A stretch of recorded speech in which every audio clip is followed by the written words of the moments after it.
Water. It's more than just a liquid. It's a life.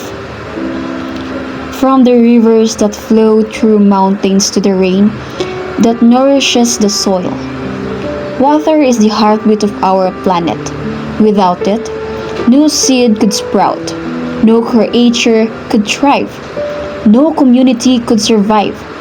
Think about it. Every drop of water tells a story. A story of creation, of connection, and sustenance. Yet, despite its abundance and importance, we often take it for granted, wasting and polluting it without thought.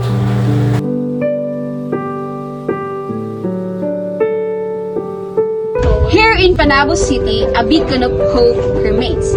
At the seawall and floating cottage of Panabo City, the water glistens with clarity, inviting us to remember what clean, thriving waters can look like.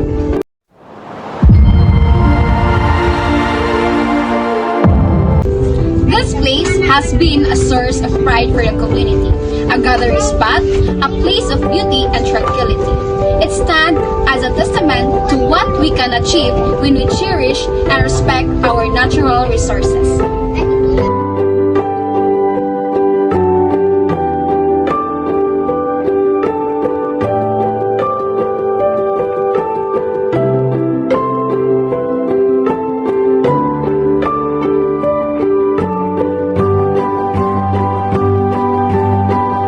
Sa aming paglalakad sa seawall ay natagpuan namin si Kuya na isa sa nagtatrabaho dito bilang tagapagkain ng mga isda sa karagatan. Amin siyang nakapanayam tungkol sa kanyang serbisyo at sa mga problemang pantubig na kanyang nadaksihan sa ilang taon niyang pagtatrabaho. Habang nakapanayam namin si Kuya, ay nalaman din namin na inaalagaan nila ang mga isda o tinatawag nilang culture breeding upang mas mapadami ang mga isda na kanila ding ginagawang panghanap buhay.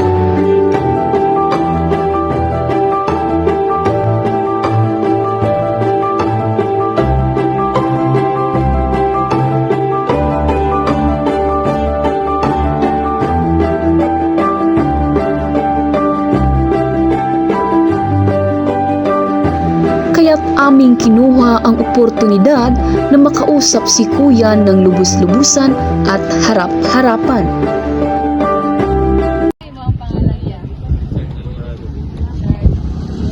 Pila nakakatuig diri nag-serve sa seawall ya? 5 years.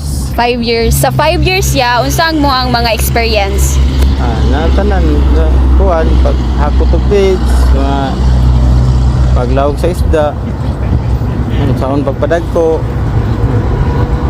ang pagkuhan na, harvest na, mga 6 months, harvest na may na 7 months. 7 months. Pagagmay pa, lagaan yun na siya, gagmay pa kayo siya. Nanglan mo dagko, ginang isda. Hinalan mo dagko, Jud. Tas after ana iya pag mudag ko, Harvest na. harvest. 7 months. After 7 months. Tapos ya pagka ng mga naay calamities, unsa inyong response ana? Unsa inyong mga magpakaon pa Japon mo? Oo. Taon Japon. Ay kuan man na siya, dili man pwede mapasmuhan ng bangos. Sige ya, salamat ya.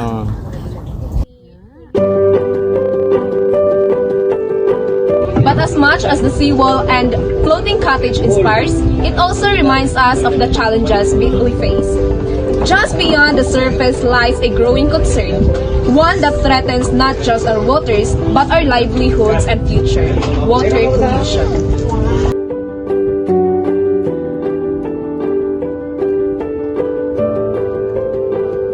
It's easy to ignore what we don't see. We look at the surface and think everything is fine, but underneath, there's different story unfolding. Industrial waste, improper garbage disposal, and human negligence are slowly taking it all. What starts as a small problem often grows unnoticed until it's too late. How did it come to this? And more importantly, what can we do to turn the tide? This documentary deep into the issue of water pollution in Panabo City. While explore the roots of the problem, its impact on our community and environment, and most crucially, the steps we can take to protect our waters before it's too late.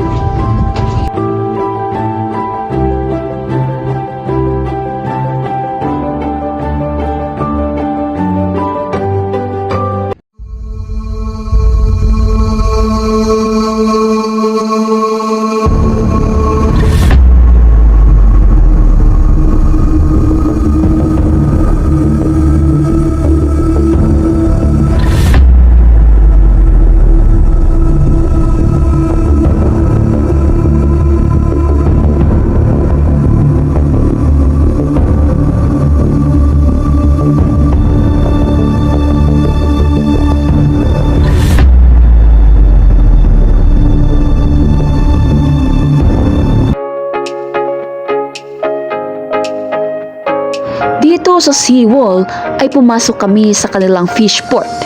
Ngunit bago yan ay dumaan muna kami sa kanilang office o BFAR upang magkaroon ng short briefing kung ano ang mga pwede at bawal naming gawin sa loob.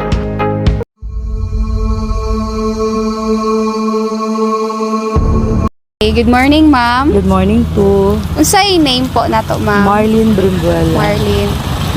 Pila po ka year ka naga-work na diri po? The 6 years. 6 years. Sa sulod sa 6 years, ma'am, unsa ang inyong mga na-observe nga problem diri sa inyong area po and unsa inyong mga solution? Una kay kanang mga basura. Mga basura, then kung sa solusyon, dali naman po na solusyon kay nga diri may mga maintenance man ta, dili man jud maiwasan talaga na ang basura is mahurotan na nato mapalimpyo sa tuang maintenance, kaya tuang maintenance isaraman po nyang ginabuhat na mo, ginalibot na mo na tanan mga broker, mga labor nga kung pwede dili ta magsalig tanan permanente sa tuang maintenance. Kay kung pwede nga kung harap mo, linis mo, at least siyempre makatabang po ta. At the same time, siyempre kung unsa po ang inyong nabuhat po dire, same po na sa inyong balay po. Nya, dili ta magsalig permanente nga natay maintenance kay siyempre hugaw gud na to na siya. Yes po. Siyempre siguro naman ta kada tawo naman tay responsibilidad na limpyuhan na to ang ato ang palibot po. Salamat, ma'am. Thank you. Sige, okay, welcome. Sa loob naman ng fish port dito sa seawall ay makikita natin ang mga basurang nakakalat kahit saan-saan na isa rin sa nagbibigay ng malaking epekto pagdating sa polusyon ng ating karagatan dito sa seawall. Ang mga basura na ito ay nanggagaling lang din sa fish port. This is the reality many parts of the world face, and even Panabo City is not immune. While the seawall and floating cottage stand as a symbol of cleanliness, other areas are struggling. Polluted streams, clogged drainage systems, and trash-filled canals tell us a different story, a story of neglect and its consequences. At ngayon ay andito tayo sa ating bangka na kung saan ay patungo na tayo sa ating destinasyon. Walang iba kundi ang floating cottage dito sa barangay Kaganguhan. Ito ay isa sa tinaguriang tambayan at atraksyon sa lugar na ito. Patungo tayo ngayon sa floating upang makapanayan ang ibang nagtatrabaho roon at tanungin sila tungkol sa problemang kanilang nasaksihan kaugnay sa tubig polusyon.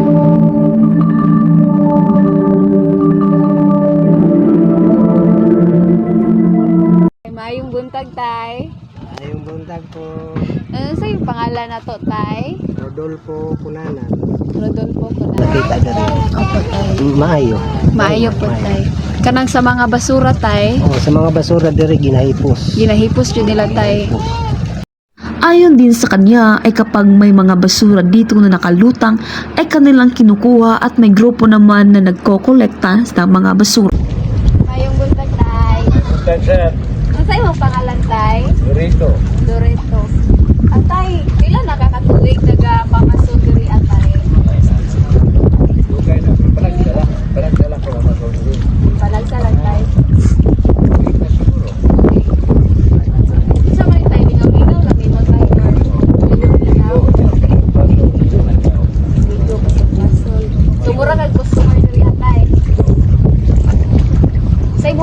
experience diri atay kanang mamasol atay kanang makita nimo sa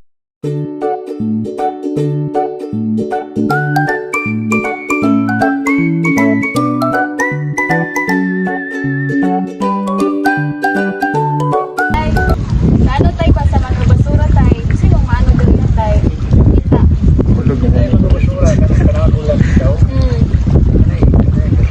may basura daghan Balance ba? Itanipyuhan man nila ng ilahan pa sila.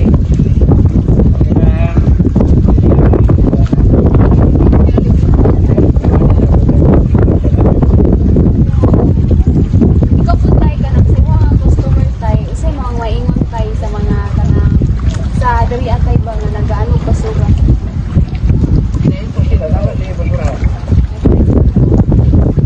Nainig ko nila yun. tay salamat tay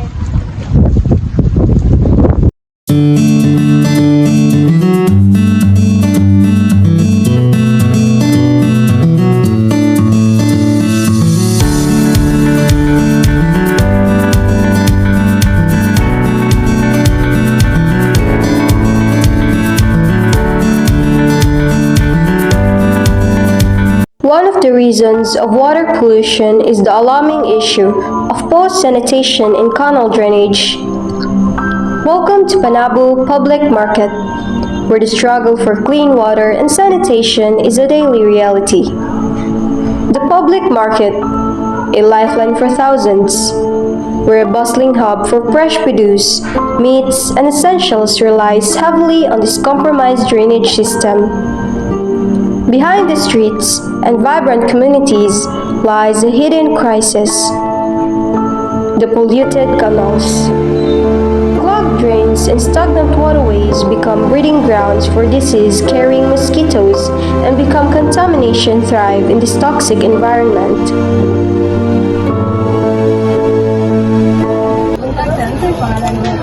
Rowena before. Sila naman makatuig dali na first time. 25 years.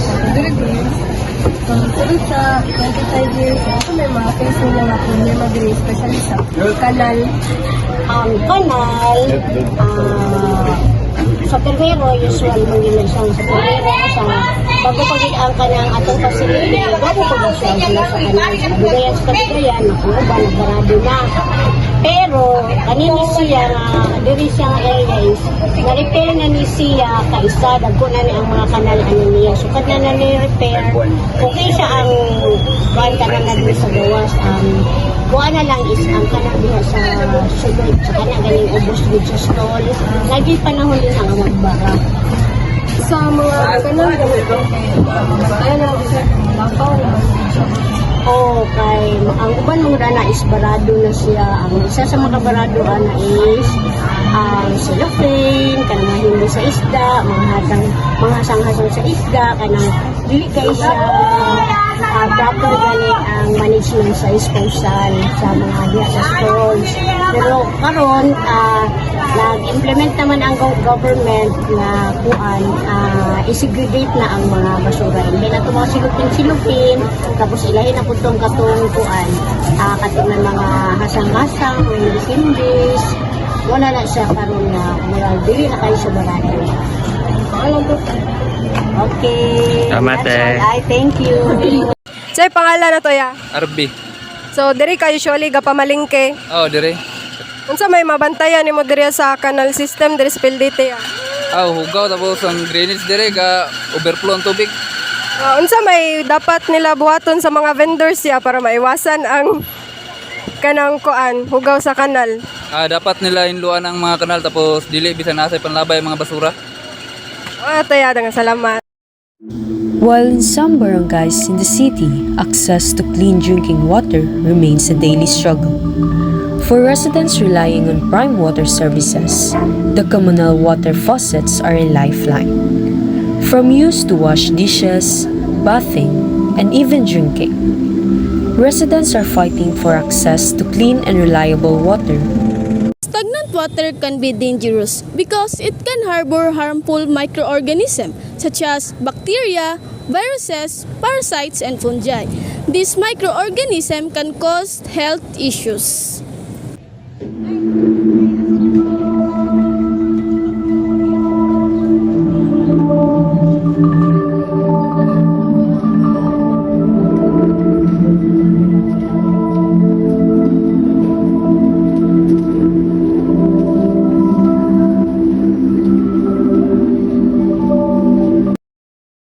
this area, many people usually throw garbages. It because of poor landscaping can trap water in low spots or puddles, creating a stagnant water.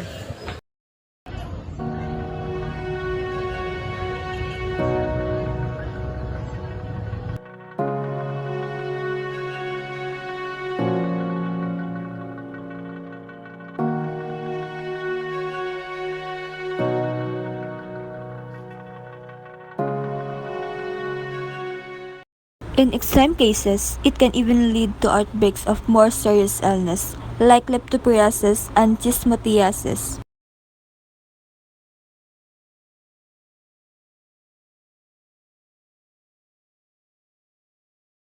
As you can see, this is an example of stagnant water. Stagnant water can be caused by when pipes are clogged, water can't flow freely, and it gets trapped, causing stagnation.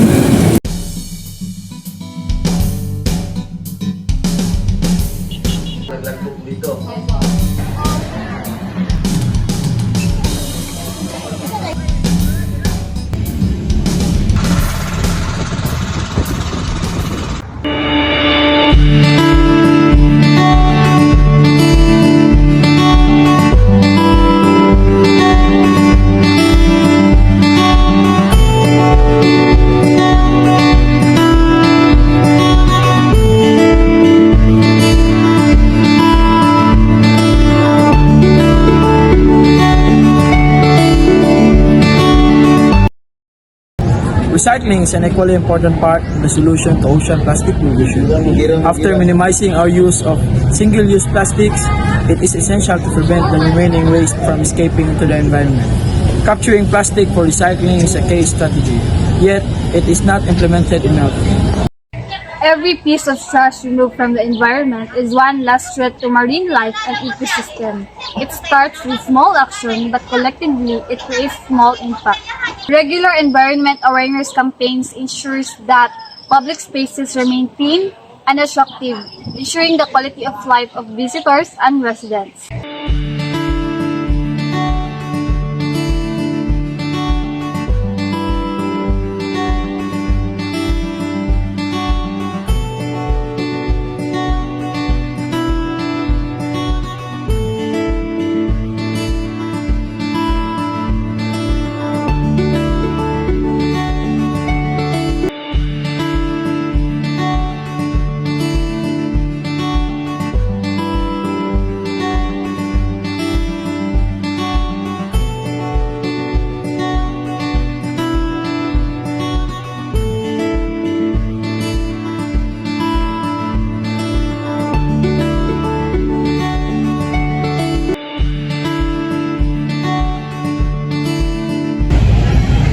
The most powerful aspect of this movement is the involvement of young people. Educating the next generation about the importance of environmental stewardship ensures that these efforts will continue for years to come.